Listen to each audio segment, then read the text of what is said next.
Mau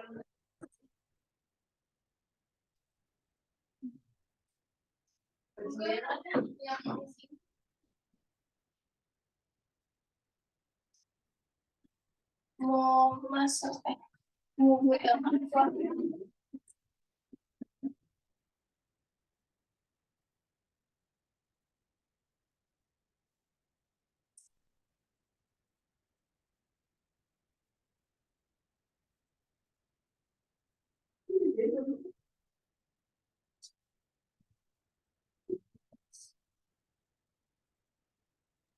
Ayo kelompok 4.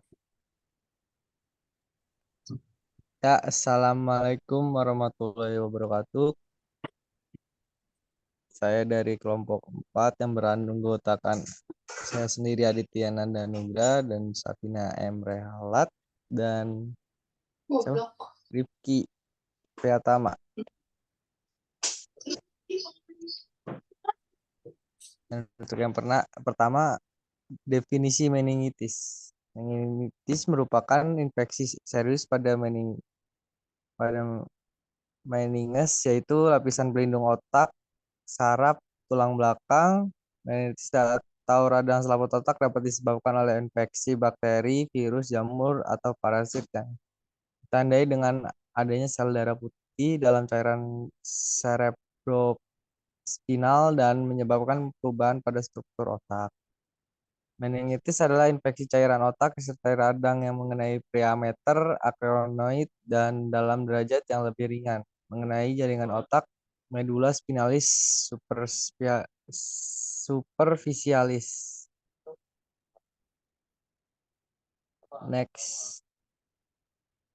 Etiologinya ada bakteri menyebabkan meningitis terbanyak disebabkan oleh Haemophilus influenzae, Streptococcus pneumonia, dan Neisseria meningitis. Menyebabkan meningitis terbagi atas beberapa golongan umur. Satu ada Neonatus Escherichia coli, ada Streptococcus beta hemolyticus, Listeria monocytogenes. Dua anak di bawah 4 tahun ada Haemophilus influenza, Meningococcus pneumococcus, dan yang ketiga ada anak di atas 4 tahun dan orang dewasa Meningococcus dan Pneumococcus. Next. Dan ada patofisiologinya. Otak dan medula spinalis dilindungi oleh 3 lapisan meningen, yaitu pada bagian luar adalah durameter, bagian tengah ada akrenoid, dan bagian dalam ada piameter. Cairan otak dihasilkan di dalam plexus koroid vertikal, bergerak atau mengalir melalui subakrenoid dalam sistem vertikular seluruh otak dan sumsum tulang belakang. Direabsorpsi melalui villi akronoid yang berstruktur seperti jari-jari dalam lapisan subkronoid. Organisme, virus, atau bakteri yang dapat menyebabkan meningitis memasuki cairan otak melalui aliran darah di dalam pembuluh otak, cairan hidung, sekret hidung, atau sekret telinga yang disebabkan oleh fraktur tulang tengkorak dapat menyebabkan meningitis karena hubungan langsung atau cairan otak dengan dunia luar. Mikroorganisme yang masuk dalam berjalan ke cairan melalui ruang subkronoid. Adanya mikroorganisme yang patologis merupakan penyebab peradangan pada periameter akronoid cairan otak dan vertikal sudat yang dibentuk akan menyebar, baik kranial maupun ke saraf spinal yang dapat menyebabkan kemunduran neurologis selanjutnya. Eskudat ini dapat menyebabkan sumbatan aliran normal cairan otak dan dapat menyebabkan hidrocephalus. Next. Selanjutnya akan dibacakan oleh Rifki.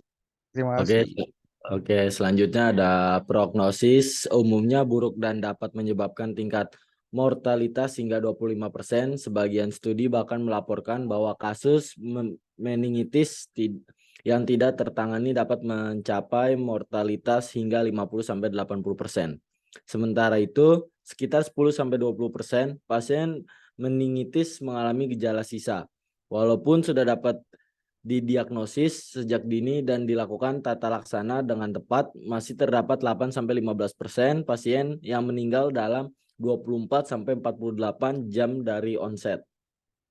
Pada kasus meningitis yang tidak ditata laksana, angka kematian dapat meningkat sampai 50 hingga 80%. Terdapat 10-20% penyintas meningitis mengalami sequelae permanen, seperti kerusakan otak, kehilangan pendengaran, atau disabilitas fungsional. Sekitar 14% pasien akan mengalami gangguan pendengaran dan 4% pasien mengalami hemiparesis. Nah, di sini ada pemeriksaan penunjang. Jadi pemeriksaan penunjang yang dapat dilakukan untuk menentukan diagnosa meningitis adalah fungsi lumbal, CT scan, MRI, dan pemeriksaan laboratorium. Lanjut. Terus ada pemeriksaan fisik. Pemeriksaan fisik ini yang pertama ada pemeriksaan fisik kaku kuduk pasien berbaring terlentang dan dilakukan pergerakan pasif berupa fleksi dan rotasi kepala, tanda kaku kuduk positif bila didapatkan kekakuan dan tahanan.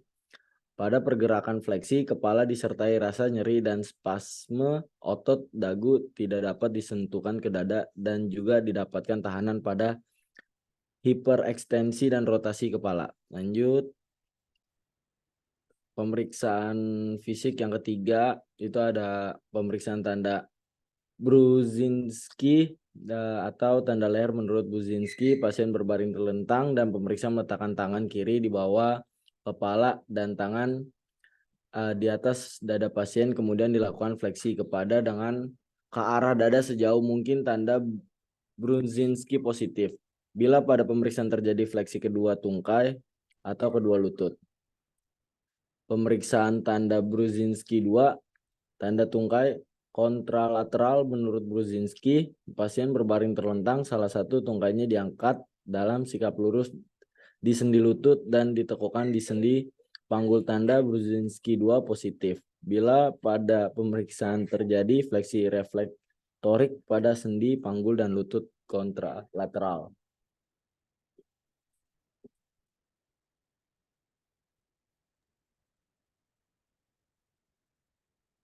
Pemeriksaan fisik selanjutnya yaitu pemeriksaan tanda pipi menurut Brudzinski, yaitu penekanan pada kedua pipi atau tepat di bawah os zygomatikum. Tanda ini positif jika terjadi gerakan fleksi reflektorik pada ekstremitas superior lengan tangan fleksi. Yang keenam, ada pemeriksaan tanda simfisis pubis. Menurut Brudzinski, penekanan pada simfisis pubis, tanda ini positif jika terjadi gerakan fleksi reflektorik pada ekstremitas inferior kaki.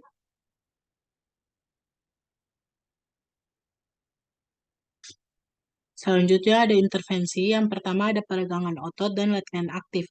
Meningitis dapat mengakibatkan kekakuan otot dan ketegangan yang dapat mempengaruhi rentang gerak pasien. Fisioterapis dapat melakukan peregangan otot secara manual, serta merancang program latihan aktif untuk memperbaiki fleksibilitas dan kekuatan otot. Yang kedua, ada terapi postur. Meningitis dapat mempengaruhi postur tubuh menyebabkan perubahan dalam posisi dan penyeimbangan. Fisioterapis dapat membantu pasien mengembangkan kembali kesadaran postur dan keseimbangan melalui latihan postur, latihan keseimbangan, dan instruksi untuk postur yang benar dalam aktivitas sehari-hari. Yang ketiga, ada terapi pernapasan. Meningitis dapat mempengaruhi sistem pernapasan, termasuk kelemahan otot-otot pernapasan dan gangguan dalam pengaturan pernapasan. Fisioterapis dapat membantu pasien dengan melakukan latihan pernapasan yang terarah, memberikan teknik pernapasan efektif, dan membantu mengurangi kemerahan otot-otot pernapasan. Selanjutnya ada latihan motorik kasar. Meningitis dapat mempengaruhi kemampuan motorik kasar seperti berjalan, berlari, atau bermain. Fisioterapis dapat merancang program latihan yang sesuai untuk meningkatkan kontrol dan koordinasi gerakan, keseimbangan, dan kekuatan otot yang terkena dampak. Dan yang terakhir ada terapi modalitas. Fisioterapi juga dapat menggunakan modalitas fisik seperti panas atau dingin, stimulasi listrik, atau teknik lainnya untuk membantu mengurangi nyeri, mengurangi kekuatan otot, dan mengurangi peradangan yang terkait dengan meningitis.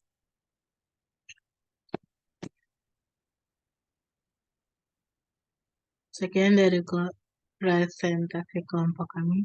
Apakah ada yang ingin bertanya? Saya ingin bertanya. Saya Muhammad Sodik dari kelompok 3 ingin bertanya, apakah ada komplikasi yang mungkin terjadi akibat meningitis?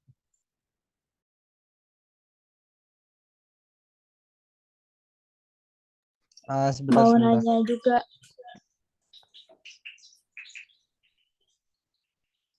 Tadi siapa yang nanya? Erika dari kelompok 11, Sodik. apa yang terjadi jika meningitis tidak segera ditangani dan komplikasi apa yang akan muncul?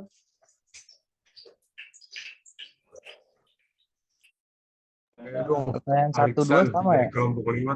Hah? Tadi Kenapa? pertanyaan yang pertama, pertanyaannya apa? Apa saja komplikasi yang mungkin terjadi akibat meningitis? Oh, oke, oke. Selanjutnya, Ini dong aneh. Aneh mau tanya. Saya Alexan dari kelompok 5. Mau bertanya untuk perbedaan antara meningitis virus dan meningitis bakteri itu apa ya?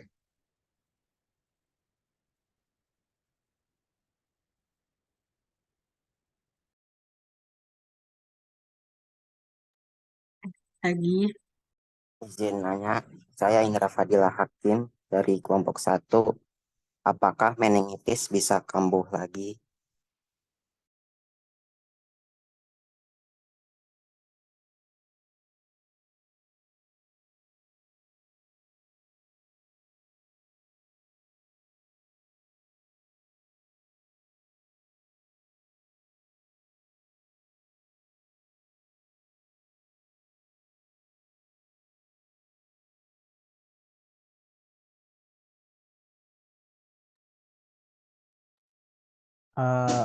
Izin menjawab untuk pertanyaan 1 dan 2.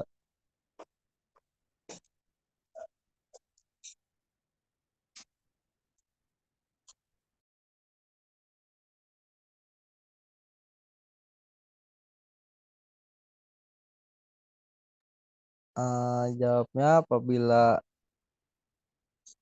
tidak ditangani secara tepat, terdapat banyak komplikasi terhadap meningitis. Yang pertama bisa terjadi gangguan fungsi pendengaran, penglihatan, kejang, hidrosipalus, septitis, dan terjadi kerusakan otak dan keracunan darah atau septikamia. Dan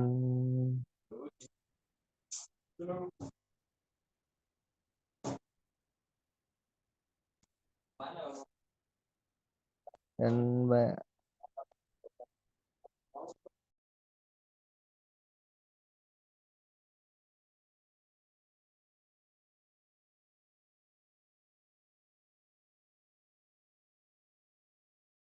dan masih banyak komplikasi yang lain, dan pada kasus berat dapat menyebabkan kematian. Apakah cukup jelas? Jelas. Untuk pertanyaan 1 dan 2 tidak jauh beda ya tentang komplikasi penyakit meningitisnya. Ya, Erika dan Sodik. Terima kasih.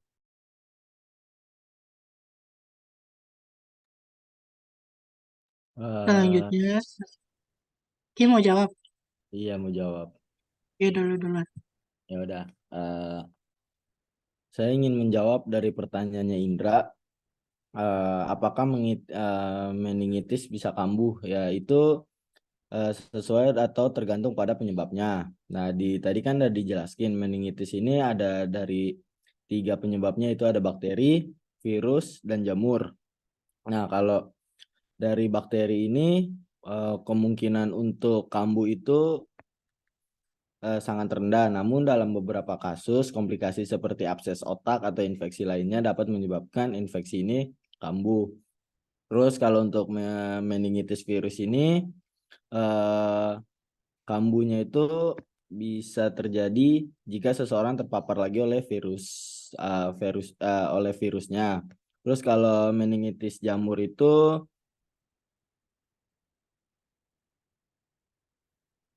kambuhnya itu dari jamur atau parasit yang mungkin terjadi jika sistem kekebalan tubuh seseorang melemah atau jika mereka terpapar lagi oleh organisme penyebabnya, seperti itu. Jadi itu yang tadi ada kemungkinan dari 3 penyebab meningitis, yaitu virus, jamur, dan bakteri itu. Apakah cukup paham, Indra? Sudah, terima kasih. Sama-sama. Selanjutnya, saya ingin menjawab pertanyaan dari Alexan, yaitu apa perbedaan antara meningitis virus dan meningitis bakteri? Perbedaan antara meningitis virus dan bakteri ini terletak pada penyebab dan gejala serta pengobatan yang diperlukan. Yang pertama ada penyebabnya, yaitu meningitis virus disebabkan oleh infeksi virus seperti virus herpes, enterovirus, dan virus influenza. Nah, sedangkan buat meningitis itu disebabkan oleh bakteri seperti Neisseria meningitidis, Streptococcus pneumoniae, atau Haemophilus influenza tipe B. Infeksi bakteri ini lebih serius dan dapat menyebabkan komplikasi berat. Pada gejala itu, kalau meningitis virus, mirip dengan gejala flu seperti demam, sakit kepala, dan kelelahan. Kadang-kadang disertai dengan ruam kulit. Sedangkan untuk meningitis bakteri, gejalanya itu lebih parah, termasuk demam tinggi, sakit kepala yang parah, muntah, kejang, dan kebingungan. Ruam kulit juga bisa muncul dan kondisi ini memerlukan penanganan medis yang cepat. Dan untuk pengobatannya itu, meningitis virus umumnya bersifat ringan dan dapat sembuh sendiri tanpa pengobatan khusus seperti istirahat dan hidrasi. Sedangkan untuk meningitis bakteri memerlukan pengobatan antibiotik dan rawat inap di rumah sakit. Pengobatan antibiotik yang cepat adalah kunci untuk menghindari komplikasi serius dan memperbaiki prognosis ini. Sekian dari Oke, baik, terima kasih. sama-sama. Oh,